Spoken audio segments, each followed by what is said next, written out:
রবীন্দ্র কাব্যে পদাবলীর প্রভাব নিয়ে কিছুদিন একটু পড়াশুনো করছিলাম। আর এই পড়াশুনো করতে গিয়ে রবীন্দ্রনাথের বেশ কিছু লেখার সঙ্গে আমার নতুন করে পরিচয় হলো। তার মধ্যে একটি লেখা পড়তে গিয়ে দেখলাম রবীন্দ্রনাথ প্রেমকে ভারী সুন্দর করে ব্যাখ্যা করেছেন। মানে প্রেম কিভাবে হয় তাকে ভারী সুন্দর করে ব্যাখ্যা করেছেন। ভাবলাম এটাকে একটু পাঠ করে রাখি।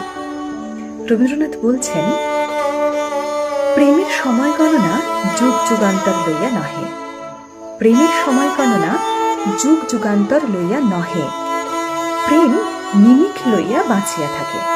এই নিমিত্ত প্রেমের সর্বদাই ভয়, পাছে নিমিখ হারাইয়া যায়।